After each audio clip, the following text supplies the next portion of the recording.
નમસ્કાર વિદ્યાર્થી મિત્રો, સારથી સપોર્ટ યુટ્યુબ ચેનલ પર આપ તમામ મિત્રોનું હાર્દિક સ્વાગત છે।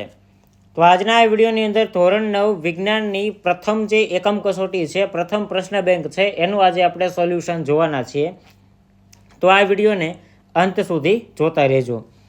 કયા કયા પ્રકરણની તમારી એકમ કસોટી રહેશે? તો પ્રકરણ નંબર 1, પ્રકરણ નંબર 2, પ્રકરણ નંબર 5, 7 અને 12 આટલા પાઠમાંથી તમારી એકમ કસોટી 25 ગુણની રહેશે। જેમાંથી આપણે સૌથી પહેલાં વાત કરીએ વિભાગ વાઇઝની, તો પહેલો વિભાગ 7 માર્કનો અને બાકીના 3 વિભાગ જે છે એ 6 માર્ક્સના રહી અને કુલ 25 માર્ક્સની તમારી એકમ કસોટી આવશે। હવે આપણે વાત કરીએ સૌથી પહેલાં વિભાગ એના પ્રશ્નોના સોલ્યુશનની અંદર। તો નીચેનામાં 15 પ્રશ્નો આપેલા છે, આમાંથી કોઈ પણ 3 પ્રશ્ન તમારી એકમ કસોટીમાં શિક્ષક પૂછશે। પહેલો પ્રશ્ન, નીચેનામાંથી કયું કાર્બન ડાયોક્સાઇડનું ઘન સ્વરૂપ કહેવાય? જવાબ આવશે વિકલ્પ નંબર સી, સૂકો બરફ। એના પછી વેગનો એકમ કયો છે? જવાબ આવશે મીટર પ્રતિ સેકન્ડ, ઓપ્શન નંબર ડી। ખાલી જગ્યા પ્રકારની મધમાખી ઇટાલીની છે, તો એમાં જવાબ આવશે એપિસ મેલિફેરા। એના પછી 4 નંબરનો ક્વેશ્ચન, કઈ કોષીય અંગિકાને પોતાનું આગવું ડીએનએ ધરાવે છે? જવાબ આવશે કણાભસૂત્ર। ત્યાર પછી 5મો ક્વેશ્ચન છે, દ્રાવ્ય ઘન હોય અને દ્રાવક પણ ઘન હોય તેવું સમાંગ મિશ્રણ ખાલી જગ્યાને ઓળખો, તો એમાં જવાબ આવશે પિત્તળ, ઓપ્શન નંબર બી। એના પછી ખાલી જગ્યા છે એ પૂછવાની હતી, ગોખરું અને ગાજર ઘાસ એ ખાલી જગ્યાના ઉદાહરણ છે, જવાબ આવશે નીંદણ।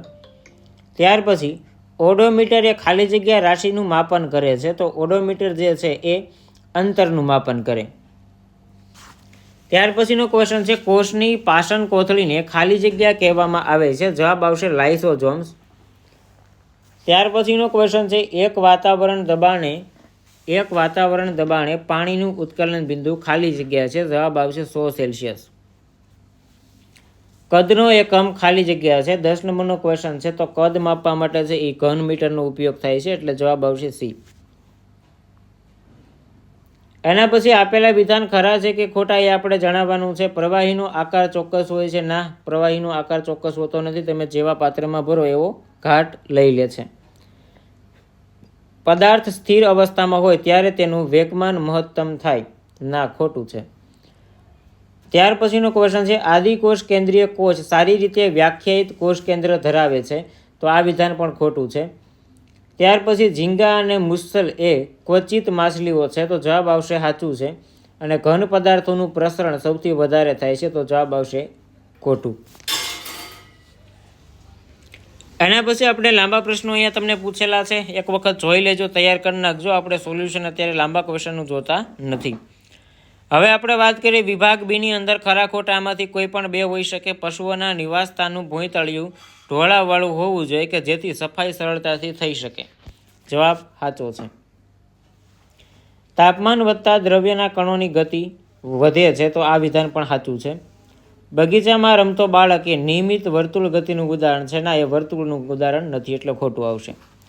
કણાભસૂત્ર વનસ્પતિ કોષમાં પ્રકાશ સંશ્લેષણ માટે જવાબદાર છે, તો આ વિધાન પણ ખોટું છે।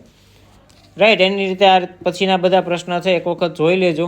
વિડીયો પસંદ આવ્યો હોય તો લાઇક કરી દેજો, ચેનલને સબસ્ક્રાઈબ કરવાની બાકી હોય તો સબસ્ક્રાઈબ કરી દેજો। મળીએ છીએ નવા વિડીયો સાથે। જય હિન્દ, જય ભારત।